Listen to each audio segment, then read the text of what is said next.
Hi, everybody, and welcome to this new episode of the Economics Design Podcast. Today, I'm super excited to have Itamar Amit from Illuvium with us. We're going to dive deep into what is Illuvium, what are they building, what they have been through, and then what is potentially the future of Illuvium. Itamar is the chief architect at Illuvium. How about we start by potentially introducing yourself, Itamar? Thank you. So it's great to be here today. So my name is Tama, and I'm gonna use the term architect a lot and the phrase architect, and it's very vague in the industry. So just as a understanding of what it is I do, an architect is someone who's responsible for converting ideas into technical solutions. As in, someone has a great idea, someone think they can do something great, they just need to implement it. And I help this vision becomes the reality. In our case, a technical reality. And this sort of problem solving of understanding people's dreams, this is me. This is my job. This is who I am. In a less abstract sense, I'm a mathematician by education. I'm an engineer by trade. I've been in the tech sphere for a long time, building all sorts of products. And my journey is quite long. It went through fintech and sports gaming and a variety of startups. And I found myself at Illuvium through a lot of luck, honestly. I was curious about Web3, just like many people. You hear a lot about in the news in the 2017, 2018. And I always want to dip my toes in the water, and the opportunity never presented itself. And then one day someone gave me a call and said, hey, we are building Pokemon on the blockchain. Are you in? And, I had enough. I signed my name right there. I always want to be in games. I started programming when I was 8 years old because I wanted to build games. And that dream of mine never made it, to anything more than a dream, because gaming is actually a very difficult industry to get into. It is very competitive. It is very hard work. You see the big companies like EA with like thousands, tens of thousands, even more employees, and these employees are not having a good time. It's not a great place to be. So you either go big and you have a bad time, or you go indie and you go hungry. And suddenly this intersection of blockchain, of Web3 and gaming meant that it became quite lucrative. Back in 2020, 2021, those were beautiful days. Yeah. Those were great days. So suddenly it wasn't an offer of like, go be a slave somewhere. It was like, hey, we have a real job for you. But also gaming solves traditional gaming. You go, you play your game, you play your God of War, you play your Elden Ring. The technical problems that are being solved in these games are to do with physics, with pathfinding, with AI. There are very specific set of problems, very fun, very interesting, but not exactly my area of expertise. And when you introduce Web3 into the mix, suddenly you have different problems. You have problems of syncing things between the blockchain and your game servers, more financial things, more transactional problems. And having a lot of fintech experience, having built this sort of more financial systems, suddenly my skill set was highly relevant, and I could go and join the industry that I really wanted to be a part of and contribute meaningfully to it as well. So that's how I stepped into Illuvium about 3 years ago. And, having looked back since, that's for sure. Amazing. That's actually a super interesting path from like Web 2 to Web 3. And pretty impressive, actually, coming from like the fintech with a passion for gaming, and then merging your both passions. Like it's almost you found your ikigai in a certain way.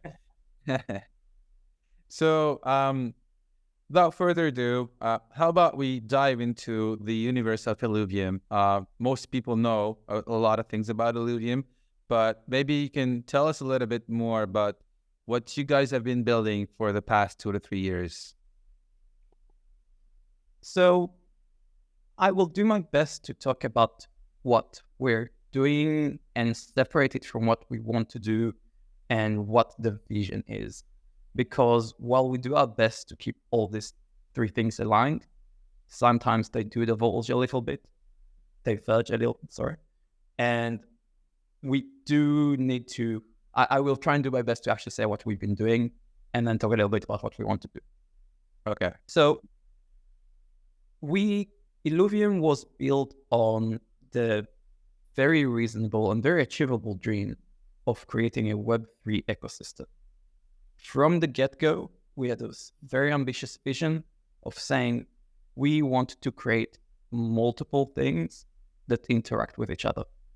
We think that this is what Web3 is all about, this interconnectivity, this feeding of one thing into another. And we set up to do it. We said, cool, one day people in other companies would interact with what we're building. But for now, in order to really emphasize the greatness of Web3, to emphasize how this collaboration works, we will create multiple things that collaborate internally with each other. So the main game, and I'm going to use the term main very loosely because other people inside the company might disagree with me, but the main game is the arena game. So we built a game. We're building, in the process of building. It went into live beta a couple of weeks ago, but still in beta. Is an auto battler like auto chess or TFT. It is a game where highly strategic, highly competitive, where you design a team of units. You set them on a board, and then you take a step back and see them fight on their own. There are multiple rounds, there are multiple rules, there are some there are some cards, some strategic decisions that you can make to change your deck over time. But at the end of the day, it's a very deterministic, very skill-based game. And that's our core game. And this is another core value of Illuvium. We wanted to be a gaming studio, where games come first, where we see a lot of esport potential here. The fact that we signed Team Liquid to collaborate with us on this game really assists in really cementing this idea of this is real esport. And this product is meant to obviously appeal to the Web3 players, right? We're a Web3 gaming company and there are Web3 components in it. But it is also meant to appeal to a wider audience, to Web 2.0 players who don't care about none of this crypto stuff. So we're also pioneers in this industry, but we are trying to help the whole ecosystem by bringing Web 2.0 players into the Web 3.0 sphere. And then they'll enjoy our game, they might learn something new, they might say it's not scary or threatening, they might play other games. We are looking to onboard these players, not for our sake, but for everyone's sake. So this is our core. This is why I'm calling it the main game, Arena. But as I said, because we have multiple games and because different people inside the company, they focus on another product, they might think that their game is the main, but from my point of view, our main game is Arena. All right. And in terms of where we're at with that, it's built, it's stable, it's in beta. We still want to improve on it and iterate on it, but that's out. You can go and download the game, go to illuvium.io, download it, play it right now. Also, might be worthwhile, you're not actually downloading the game from us. The game is hosted on the Epic Game Store, which again we see is a huge vote of confidence that people can trust us. We're on a mainstream gaming distribution where we are real project. We're building a real game. Go see for yourself. Our second game, which is currently in closed beta, a lot of people saw it. There was a lot of exposure. Our beta, despite being closed, does include a fair amount of players. We just don't think the player experience is ready quite yet, which is why we haven't opened it. But that game is the Overworld, which is what most people would have seen in our trailers. because it's an amazing piece of art. The overworld is an open world that the players can go, they can explore. Super vibrant. We have, I don't know, many of tens of thousands of art hours have been spent into polishing every single rock that you can go through. There are multiple zones, multiple biomes that each have their own unique look and feel. And it's a beautiful exploration game. It's where players can encounter our units, our illuvials, and interact with them. It's where we spend a lot of time having all these fun exploration puzzles. So the experience is just not quite right, and we don't want people to be underwhelmed by a first impression, which just won't do justice to the amount of work and effort put into it. So that's coming out soon, early next year. But there's so many videos. Streamers got some early access. You can go and look at it. I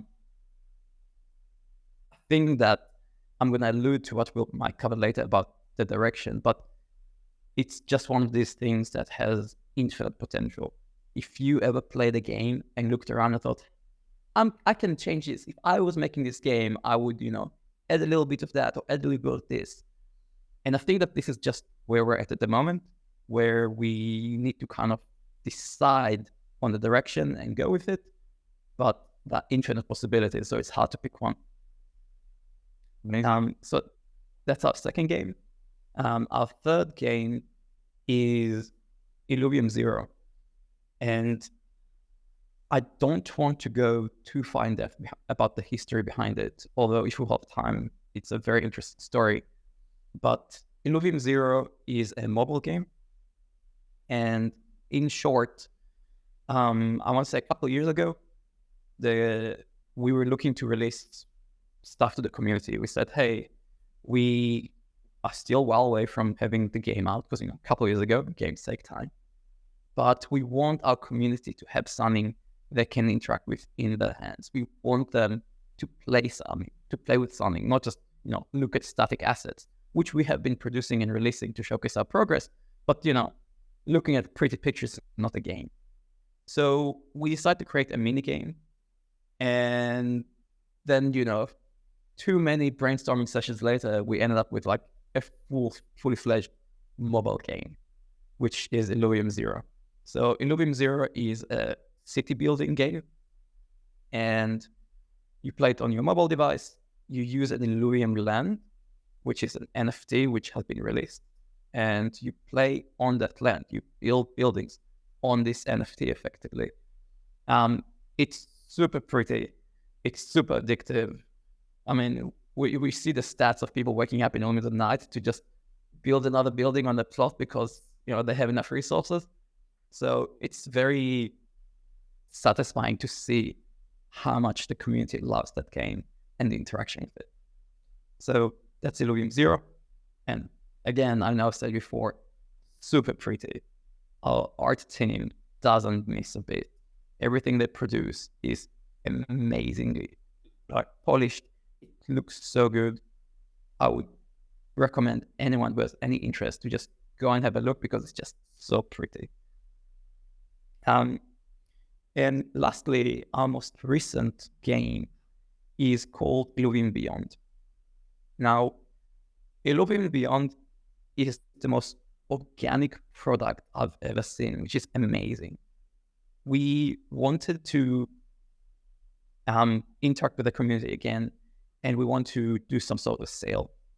I mean, everyone was selling PFPs, Bored Apes were going crazy, and we have a lot of art assets. We have a lot of artists. We said, hey, let's leverage that. Let's allow our players to use the favorite illuvials as a profile picture.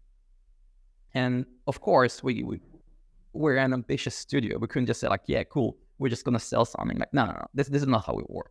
We want to do something special, something a bit unusual, something that people haven't necessarily seen before.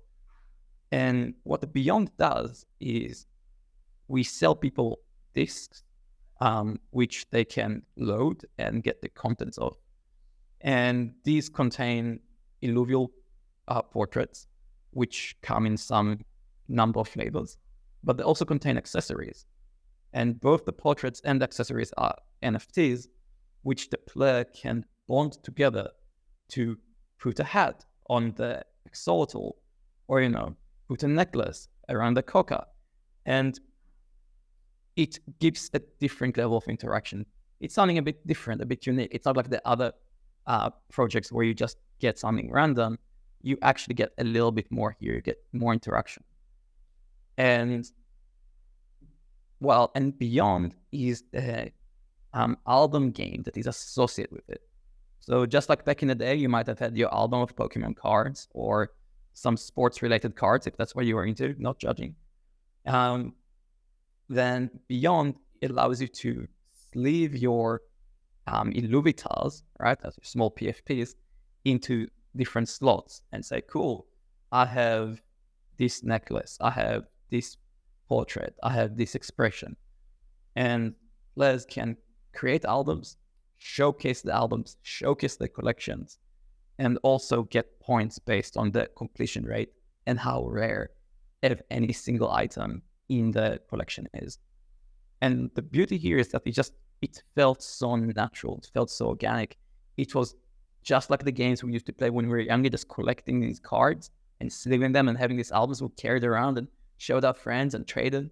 So we created a very similar experience with Beyond. And it's just so good because, again, we're a studio, we have four products, and we want to do so much with all of them. And currently it's just a matter of deciding on priorities, but Beyond is just another product where we can just take it in so many different directions, and there's so much to it. And hopefully we'll get to in the near future. Oh, this is super impressive.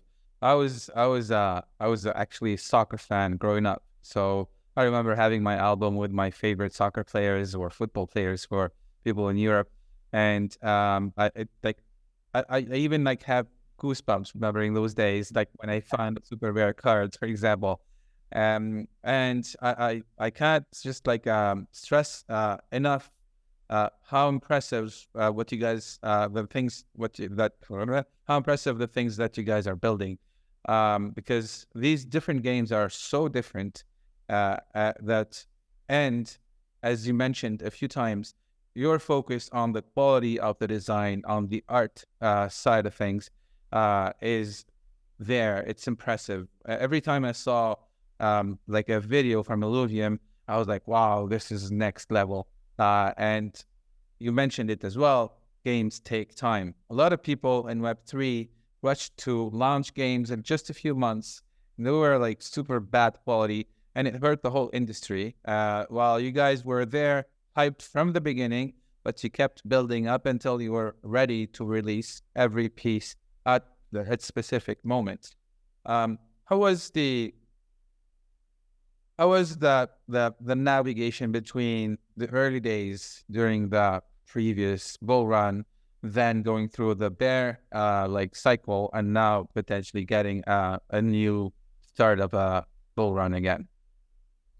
So I just want to preface and say that we're very lucky. We hired a lot of people who are very skilled and very passionate. And it puts us in a position where we keep ourselves at check all the time. Because, a small project might have less people. They might be more aligned towards getting famous or getting rich or getting a product out there as soon as possible. And, when there are 2 or 3 people working on a project, they just, they have an idea and they go with it.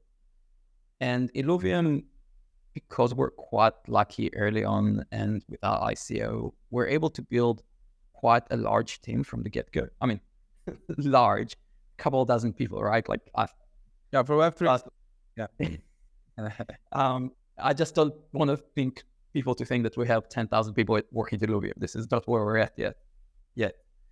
But because you have those people who are passionate, not just about Illuvium, but passionate about gaming in general, about Web3 in general, about art or about design, these people, they don't want the product to be subpar. They don't want to go live with something that they're not happy with, not proud of.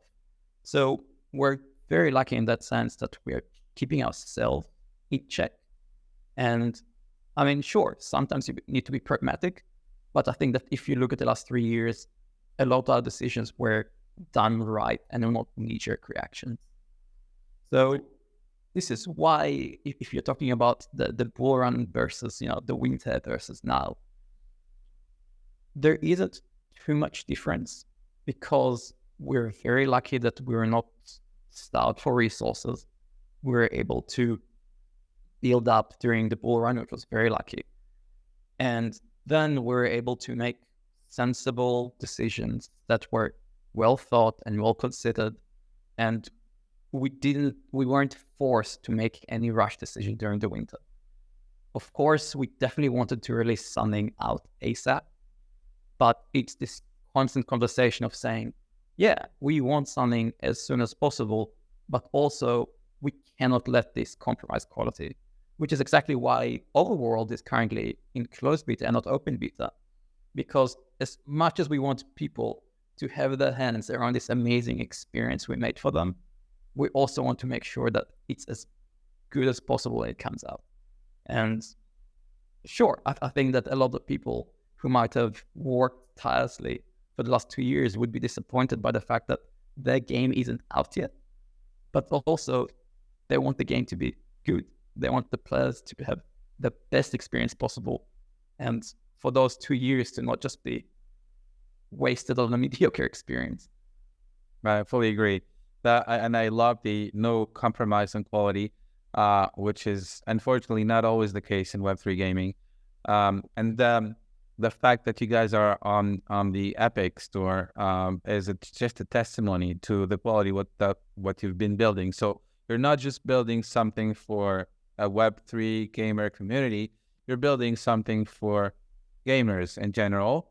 Web2 or Web3 doesn't really matter, which is a good segue to my next set of questions. How do you guys use the Web3 technology in the back end while being able to onboard Web2 players, for example? So we are looking in all directions for Web3. It is such a powerful tool, and we constantly are on the lookout for new ideas as to how to integrate with our games. But the core concepts, the gaming-wise, are using NFTs. So assets in our gaming ecosystem are NFTs.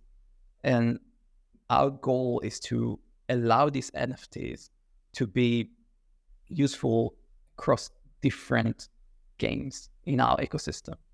I mean, one day we might collaborate outside of ecosystem, but for now, we are controlling what we can control, which is our own game. So if you look at Beyond, for example, in Beyond, our card collecting game, each one of these cards is an NFT. Now, this is exciting because of all the NFT-based pros that you got. You own it, you can control it, you can trade it, it's yours to keep.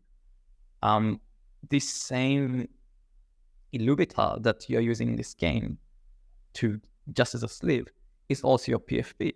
So you can set your PFP in Arena to your favorite Illuvium. And then in the leaderboards, that's it. That's you. That's what represents you. Whatever, portrait you want with up to 5 accessories. So we have different backgrounds as well, different expressions.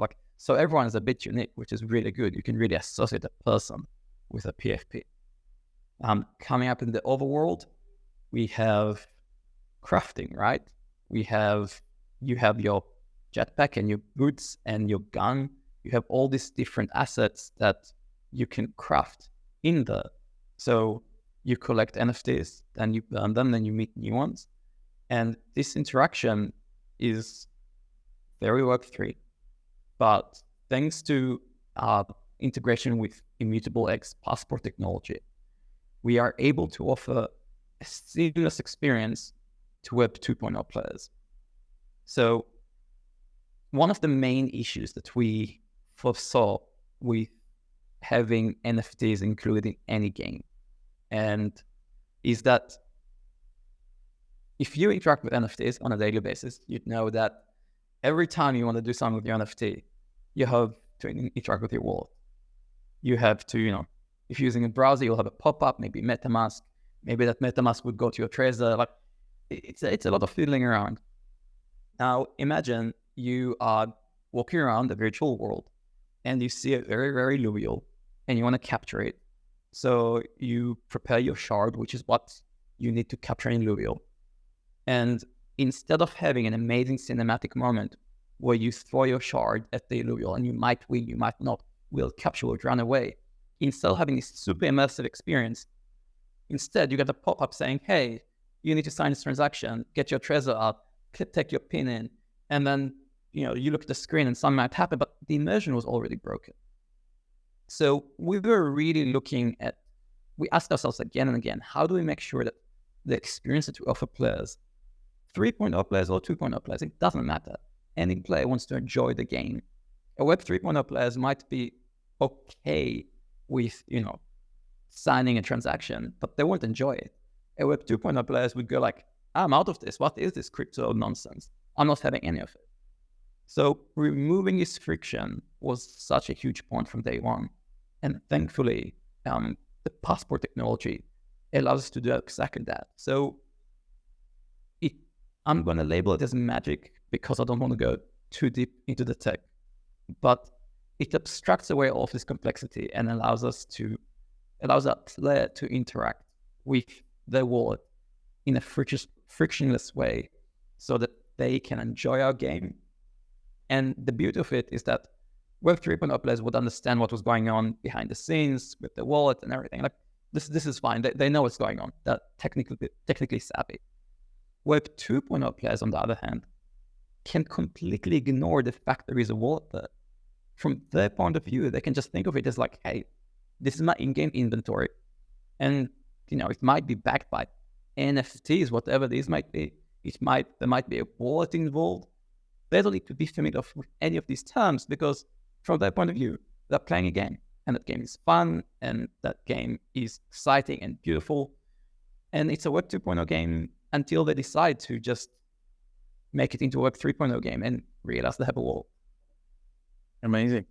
You mentioned something talking about like burning and minting NFTs. And in my mind, I just thought about maybe embedding the player progression through that mechanism, for example. Is that something that you guys do, or do you have any dynamic NFT progression, or is it something in the works? So this is part of an active conversation that we're having. There are costs, sometimes technical when it comes to NFTs, sometimes very monetary costs about NFTs and how you update them. There are some conversations to be had about what can a player expect when they get an NFT. I mean, a lot of them would expect a lot of things to not change. And when something does change and some don't, they might confuse a player. They might no longer understand what's going on and what is actually theirs and what's not theirs. So we are looking at solutions. At the moment, there is some centralized progress tied to an NFT. And we're looking at what would yield the best player experience, whether changing the status of the NFT, is that what players want, or is that not what they want? And it's still at an exploratory stage. We are putting effort towards all approaches, and we'll see where that particular conversation lands. But it's definitely something that we're looking into. Amazing.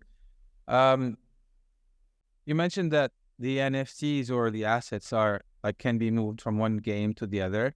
And I would like to pick your brain about a lot of people are talking in the industry about this interoperability being something that I would potentially bring my Bored Ape into an Illuvium ecosystem. I personally think that we're potentially far away from that.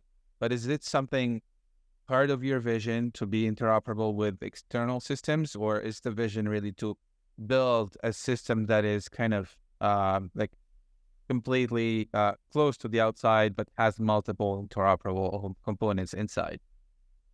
So I think that I can't argue about how far away we are from that as a community. I think that currently people build a little bit in isolation and they don't necessarily think about the longer term plan of full interoperability, and that's fine. I think that for us as well, it's blockchain, it's gaming. Those are two very dynamic industries. Projects take a long time. Good projects take even longer. So I feel like we definitely know we want this interoperability in the future. It's definitely something we would love to have as soon as we can. But currently, it's a sticky note on the board somewhere. It's not something we're actually working towards. But what we want to do is to really work out what that might look like. And the best way to do it is obviously what's called dog fooding, right? In technology, when you use your own product to see what it's like, the term is dog fooding, and that's what we're doing here.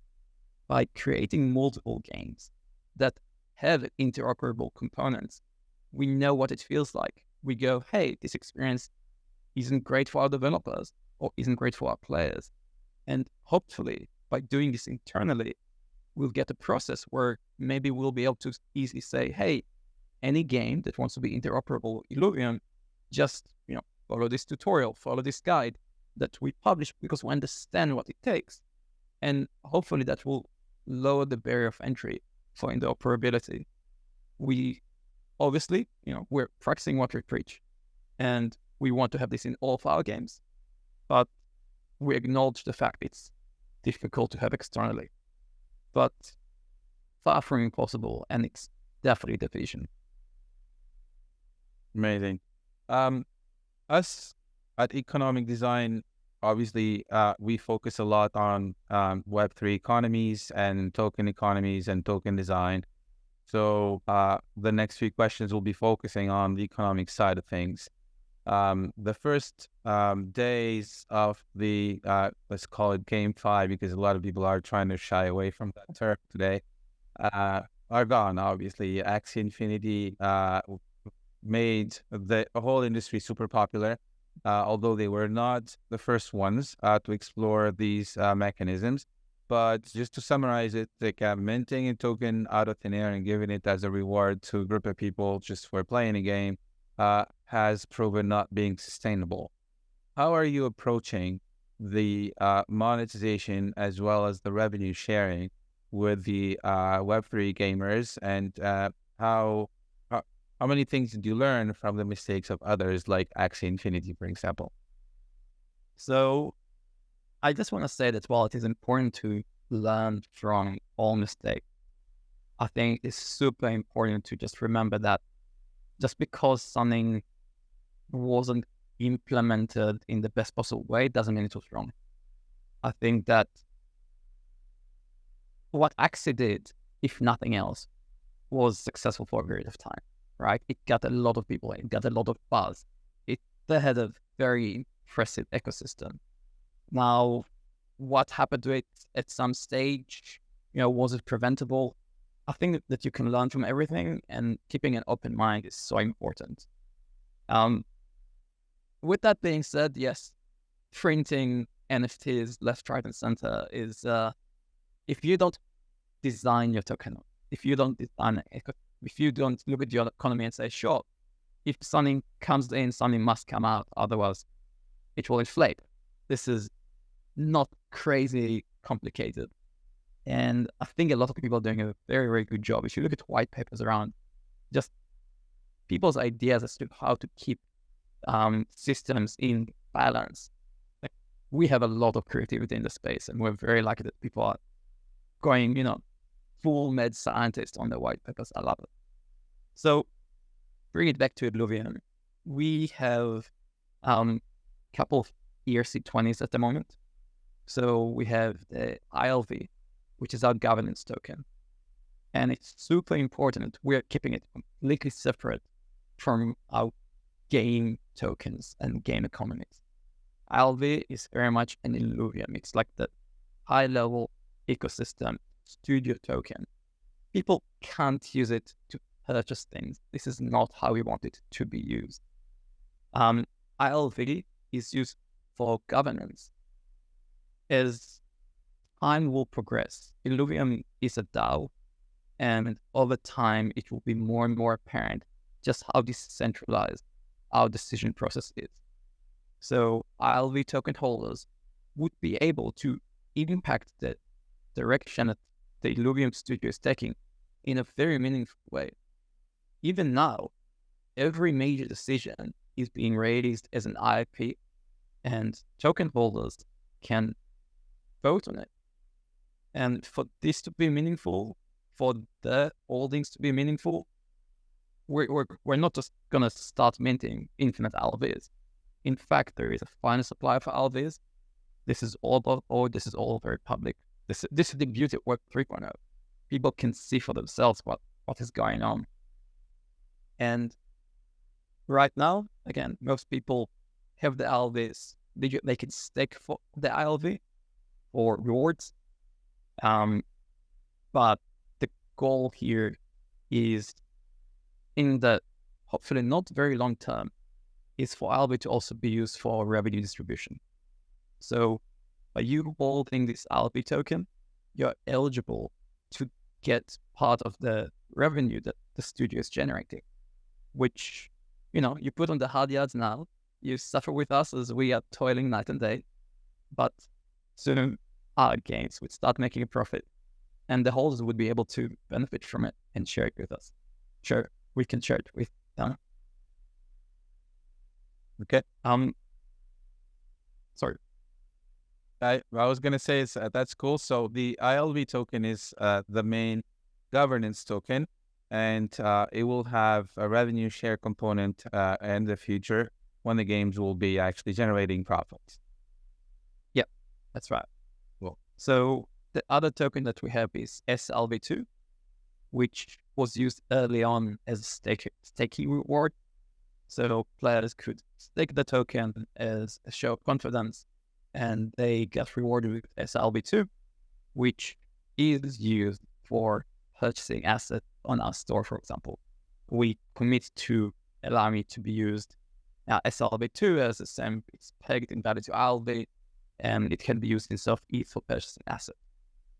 So these are the two meta tokens, if you'd like, for our ecosystem. And then in our games themselves, there'll be some ERC20s that are used for in-game currencies. And these in-game currencies are meant to just be used for utility. We're hoping that they won't be too speculative, because that's not what we want for the market. We want them to just be used as a fun way of interacting with blockchain. Amazing. So these specific game tokens are means of exchange in the end. So they are what those games rely on to allow people to exchange goods or NFTs in the end, right? Yeah, and it's another one of our ways to just increase interoperability. So you might play Illuvium Zero, our city builder game, and build a fuel pump, and it generates some fuel, which will be an ERC20 token. And then a player who would want to fuel their spaceship and travel to a distant land in the overworld would buy that fuel off you. And then we just created this link between these two games where you go like, oh, those two things are now connected. And we want to have more and more of these interactions, and as I said, we're trying to explore different ways of interacting. And that's just one of them, of like, yeah, cool, let's generate one thing here that has no utility in this game, but has a utility in another game. So you port it over. Perfect. I remember the early days, unless I'm completely wrong, you guys were also using ETH, the token itself, to a certain extent, right? Well, we're still using ETH in our store.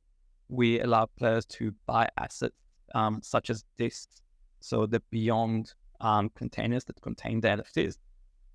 These are purchasable by ETH. We had a land sale a couple of years back, and that also allowed players to pay with either ETH or SLV2.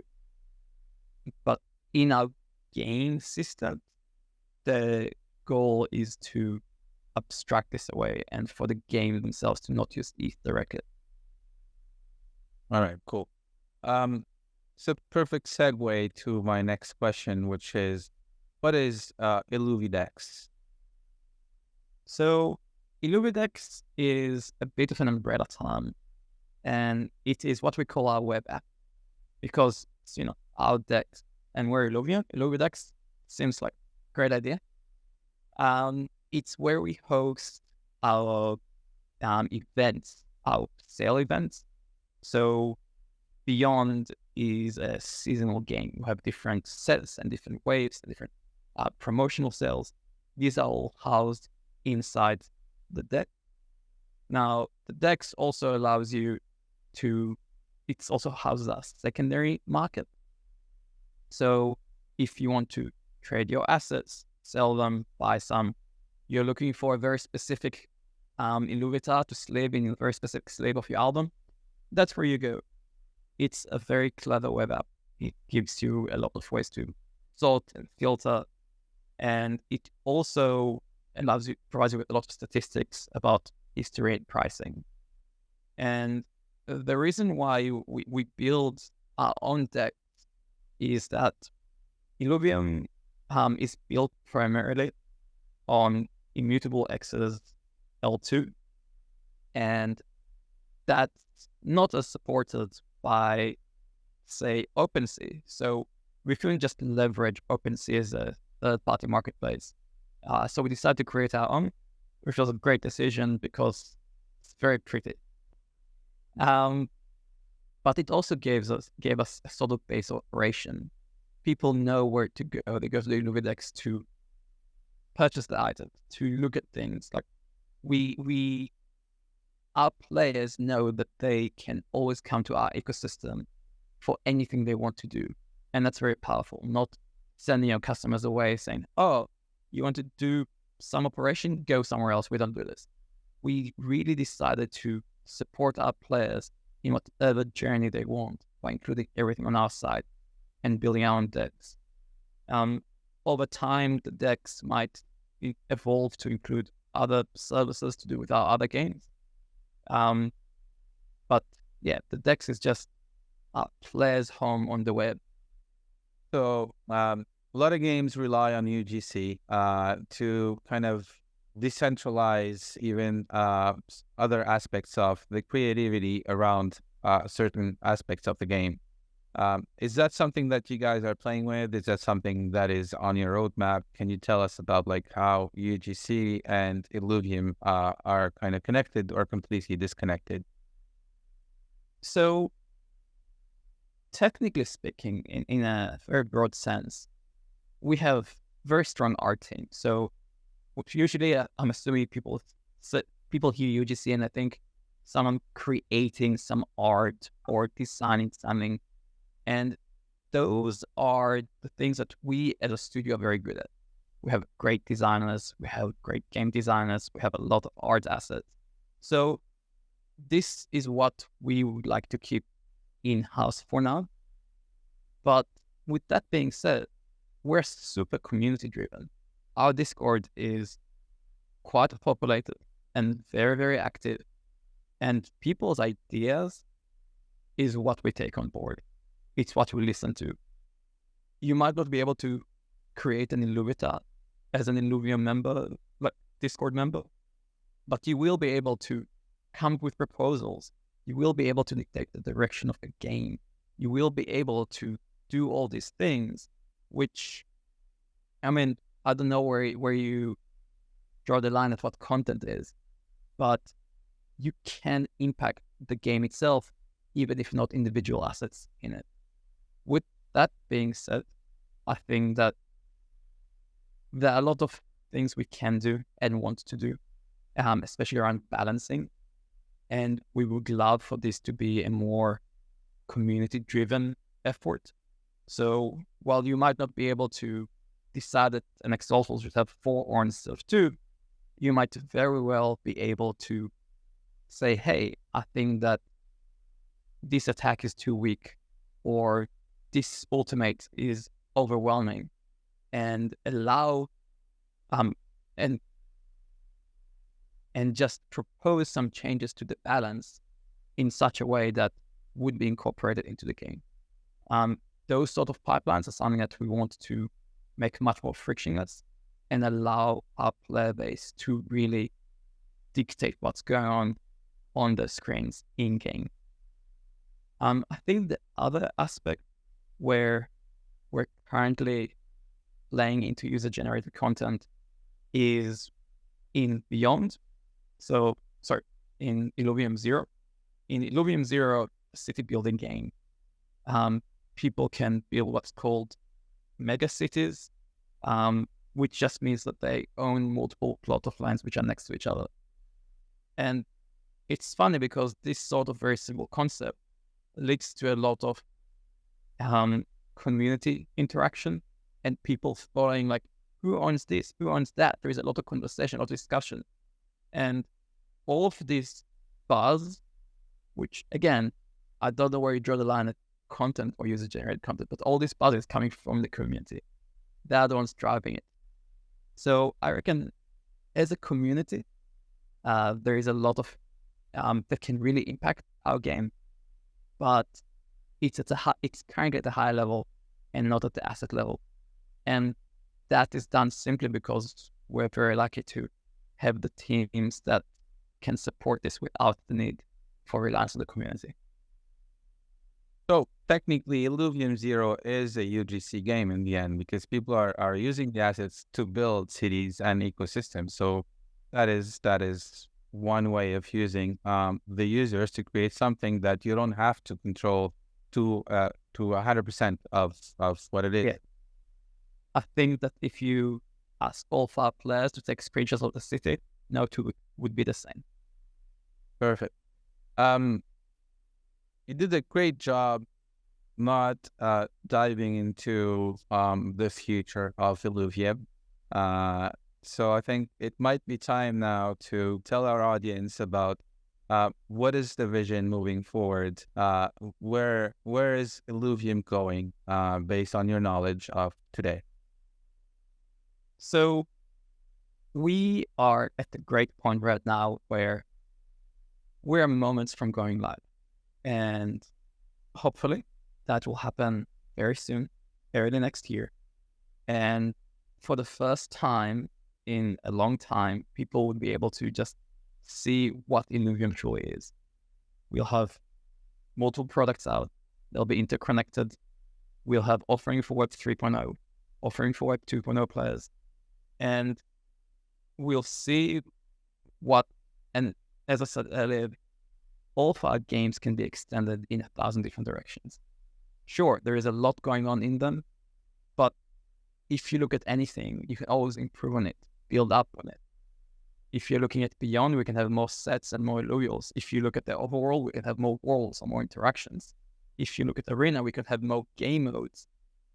So we will be at the best point in time because we'll be live, we'll get real user feedback, and we'll use that to decide what's next. We'll see what the market likes and what it doesn't like. And do they want us to iterate on one of our games? We can do that. If they want us to create a new game, we would love to do that. We're a gaming studio. Hopefully, depending on reception, the team size might increase and we can do all of the above. But the future is, in short, whatever the community would want us to do, whatever the DAO, whatever, people would vote on this and they'll decide on what's next. But it can be so many different things. I know it sounds a bit cliche, but we can do anything we set our mind to do. We obviously have the resources. I think people would see that we're able to produce these games, and I think it would generate a lot of goodwill with our community and the Web3 community, Web 3.0 community in general. I think you'll find that there are always, the haters who doubt we'll go live, and the sooner we get to go live, with the open beta behind us, with all these products we've already delivered, they don't have a lot of ground to stand on claiming that we're going to disappear off the face of the earth tomorrow. So I think it would just be really, really good to finally say, yeah, we're out, we're here. Look at what we've done. What are we doing next? So personally, I think that we're likely to iterate on our products first and add more features to them. But I think that in the medium term, we'll have to start thinking what's the next game or what is the next big collaboration. Amazing. And by the way, the haters will always be there, so it wouldn't be. Oh, they're always on Discord, and I think it takes a lot of self-restraint because sometimes you go on Discord and you see someone criticizing your work, and sometimes it's annoying, and sometimes it is so silly. They go like, "Yeah, nah, this video is fake." And like, you can download the game right now and play it. Like what? Like you can verify it's not fake right now. What do you want? They want to hate. That's what they want. So Yeah. Oh, good. Well, we will take the hate anyway because they will always be there, and they make us actually, as an industry, really aware of like what we're doing, where we're going, and then just like stick with our first principles, and don't just like hesitate because someone doesn't like or says the video is fake or the game is really bad or whatever. Like they'll always be there. It was a very interesting conversation we had. I wish that we had more time to like. I think we can go forever. Do you have any final words for our audience out there? So I just want to real quick revisit the point you made about games going to market too quickly.